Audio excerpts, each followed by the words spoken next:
This is my glamour shot of my home when it's clean. And I designed the rug on the floor, and some of the work, that painting that's hanging there is the big one. It's instrumental in the culmination of this mural, because this kind of obsession with the camouflage, dazzle camouflage striping began in that painting, and then those other small framed pieces were like extrapolations of that. So, you know, as an artist, you kind of like, you latch onto something, it becomes obsessive, and you just want to exhaust it until you get to the end, if possible. So I work a lot as a painter on paper lately, mostly, and these are works in gouache, and they're all, you know, about like easel size, more or less. And I'm very interested in what I call like eccentric pattern and geometry. I like spaces that kind of destabilize you but are sort of flattened and stacked. And I recently ventured into making marbleized paper, hand marbleizing. So I taught myself that. This work, you can see I'm tracing some of the marbleized patterns, and it became this other engine for me to generate patterns that weren't regular, that were kind of random, that there was motion, and I was kind of printing something from nature, you know, that was happening into the, and incorporating that in my painting, which was mostly hard edges. So these are some examples of the marbles, and I'm now, I love a museum like the Wolfsonian, because although my degree is in fine art, I am truly like an applied artist in my life. I don't like to be just a studio artist, and I don't consider myself a gallery artist, so I'm always looking to make connections that are, you know, functional or decorative or public, some kind of connection to the real world with my work. So these marbleized papers are now being translated into hand knotted rugs, and I'm working with some wallpaper manufacturer types. So I'm interested in, you know, having art and design all around, right? This is another example of my interest in camouflage. And again, it doesn't stay, it kind of like spreads out. It starts in a dense way and moves out, becomes big. The stamping is another little like tool for using a mechanized, sort of automated little, I call it like, almost like it's like a little authentication zone in the bottom of my works that I've gotten into lately, where there's different logos and icons that come from my life or that are found or invented, and they become part of a signature. So these works, that I was working on things like this when I got a phone call here from the Wolfsonian saying, do you know anything about dazzle camouflage?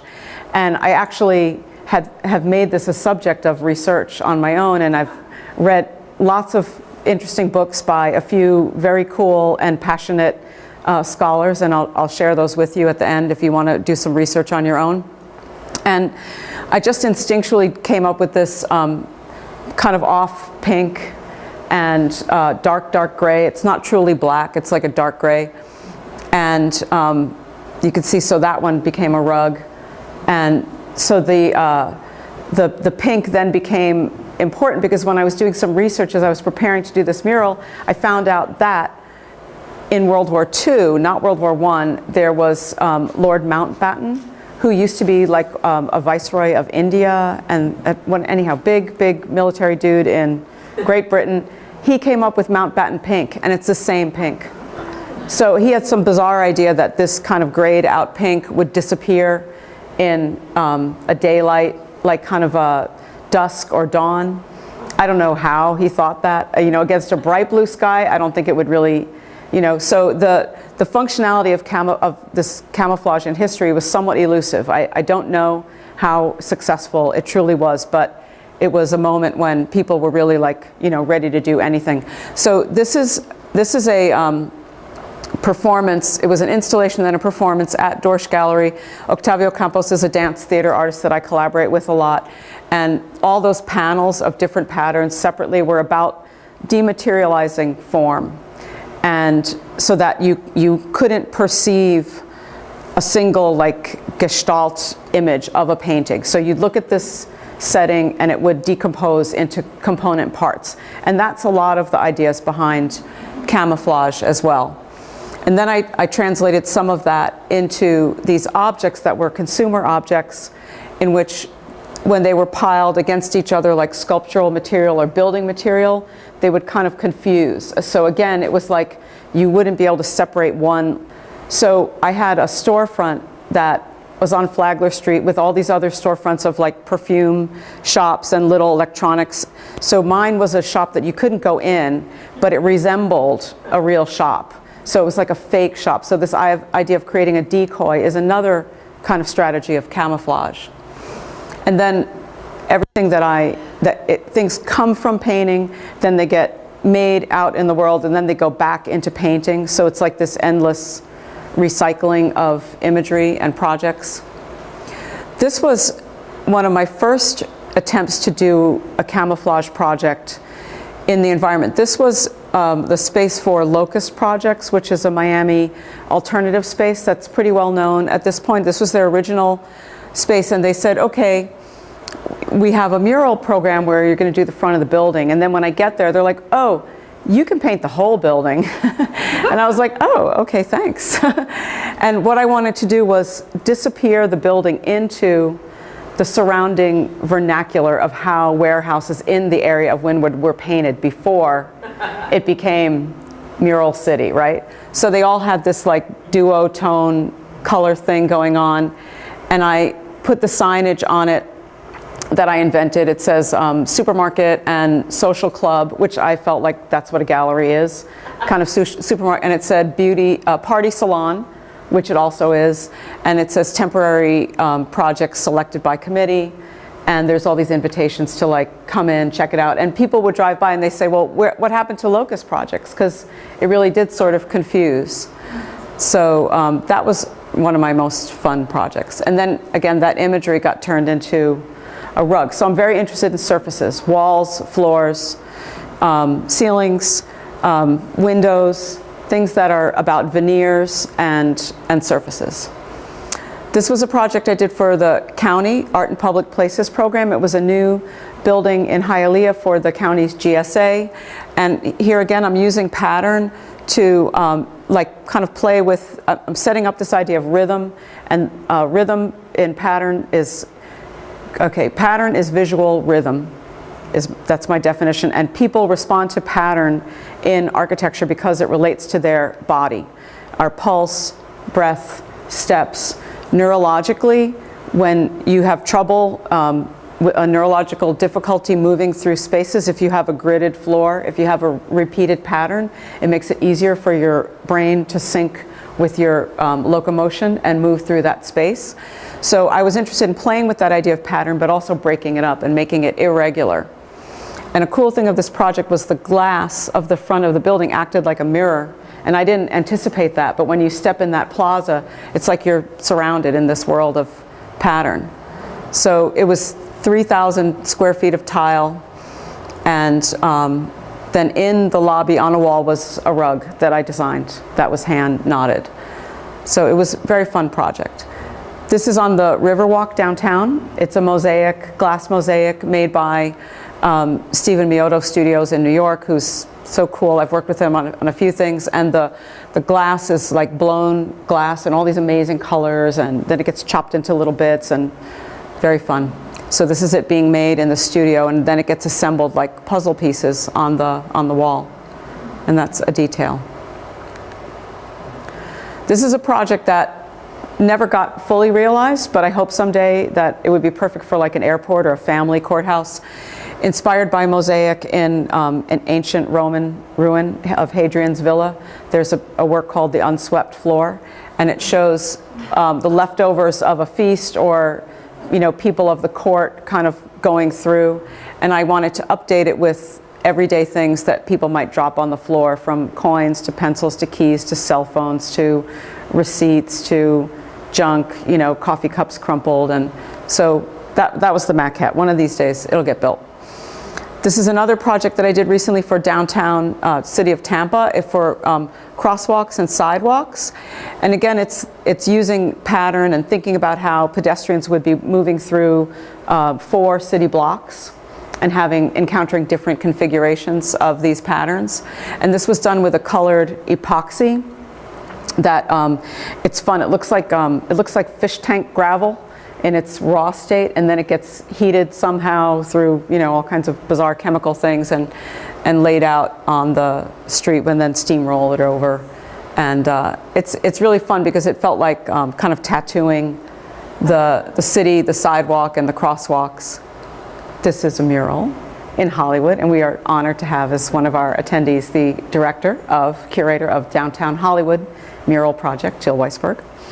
So this is not a perfect photo because I need a real good photographer to get the whole thing at once, but it was a big old building, and I chose to kind of tackle it with, you know, vignettes of things instead of covering the entire building, again because a pedestrian would have, you know, it would take them a few seconds to go from one end to the other, so I felt like let's make different things happen along the way.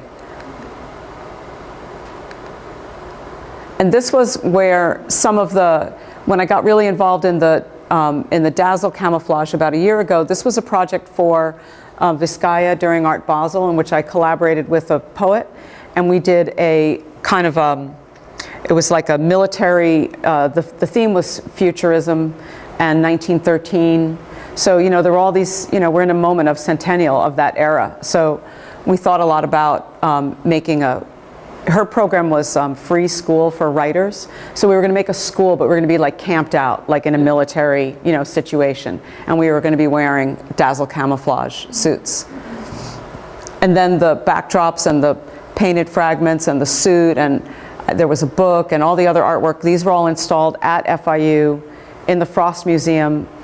They have an honors college project in which students curate exhibitions, an exhibition for that museum, and that was really fun because they're not art students. So then here's some history of Dazzle camouflage, and this is a Dazzle ball, Chelsea Arts Club in 1913, I believe, and you can see the idea of the costumes, and the party was pretty magnificent. Camouflage was first sort of noticed in the animal world by an American artist called W. Abbott Thayer, and he observed that, you know how a lot of animals have a white underbelly, and that what happened would be that it's very hard to explain. I have a little chart that comes up about it, but that they would kind of reflect onto their belly the things that were around them. They wouldn't stand out. It was this principle of counter shading. It's kind of difficult to explain. Like I said, I'm going to come to a chart. But then, so this guy, Norman Wilkinson, a British admiral, he said, let's see if we can take this science, really, an observation about hiding things in plain sight, and let's apply it to battleships. And the idea was that if you're a German sub and you have to aim your torpedo that's going to take a certain amount of time before it hits your ship, you want to confuse those guys. Which way is the ship moving? Is it going this way or that way? So that maybe you would be able to foil this torpedo reaching the ship.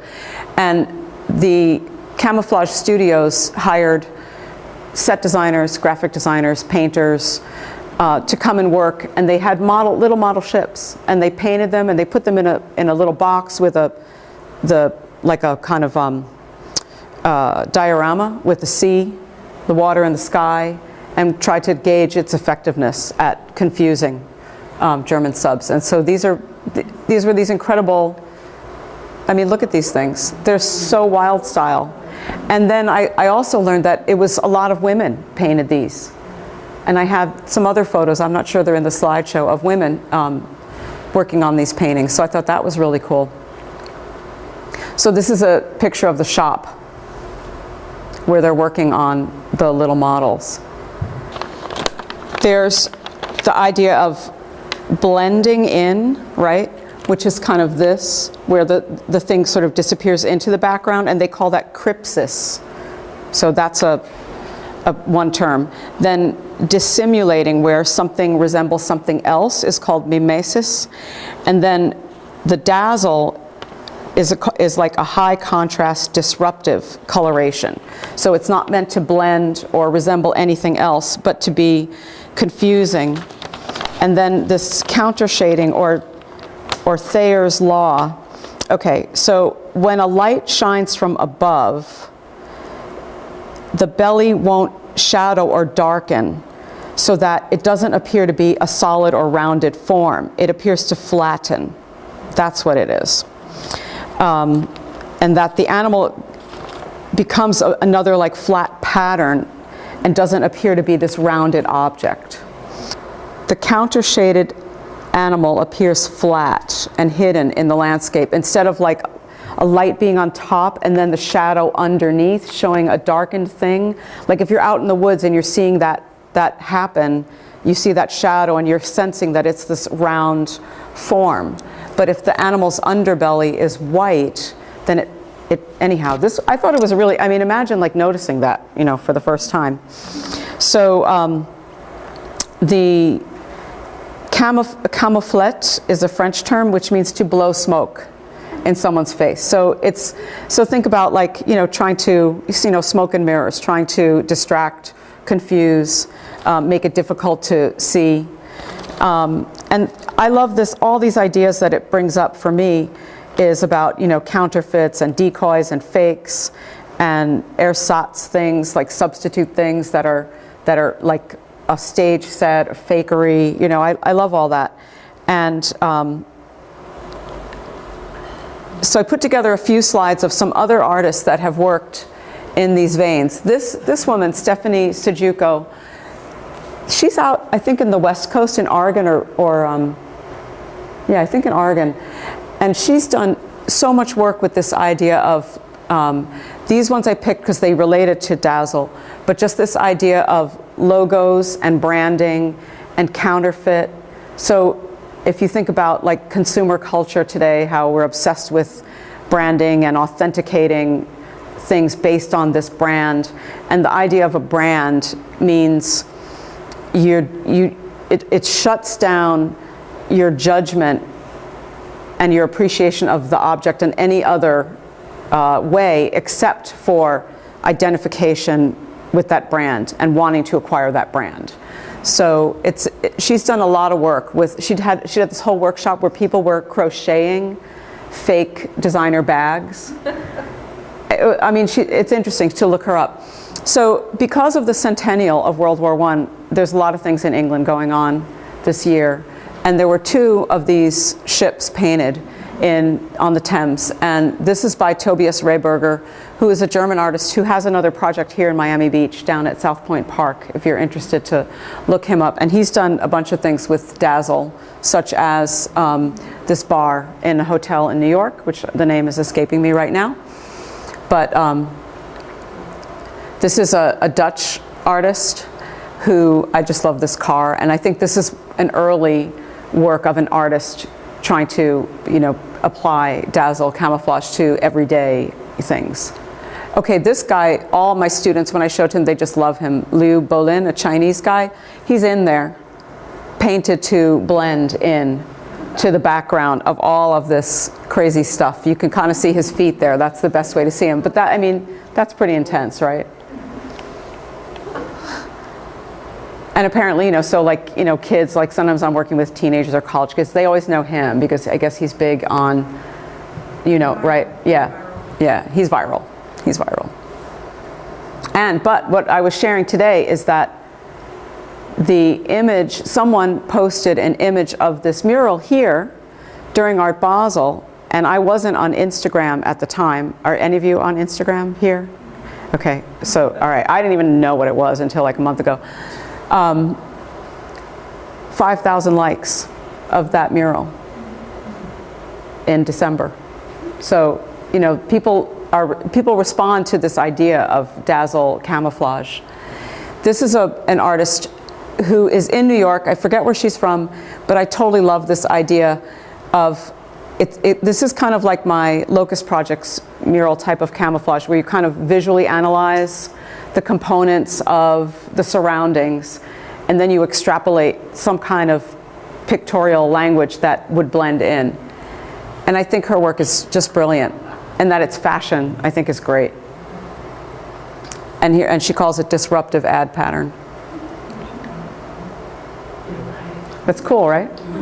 Yeah.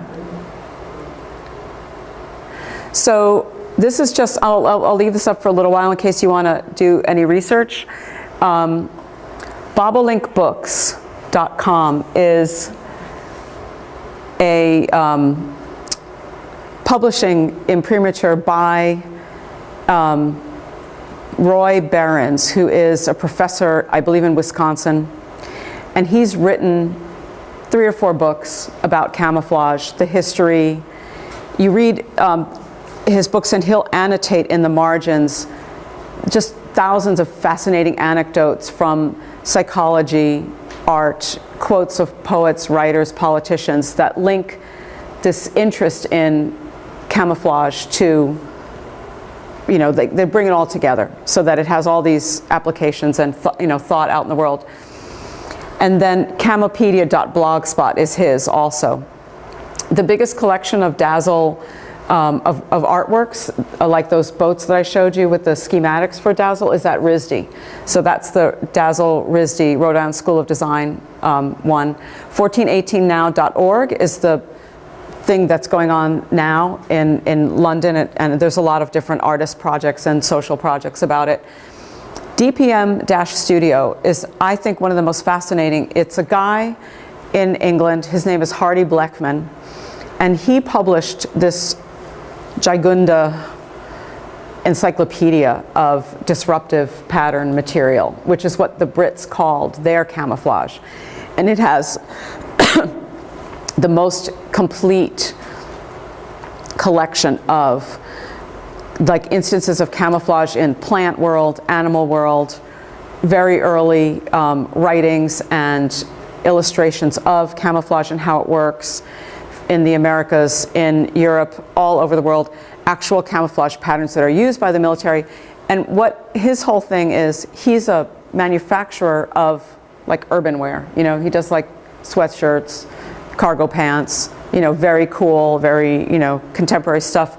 And his whole thing is that camouflage got immediately adopted by, you know, the war industry, and that it's just something that occurs naturally in nature, and that human perception can enjoy it and see it and play with it, and he wants to take it back for everyday, you know, civilian life. So that's his thing, and I think it's very interesting to read his thoughts about it. But that's the end of this portion of the show. Thank you.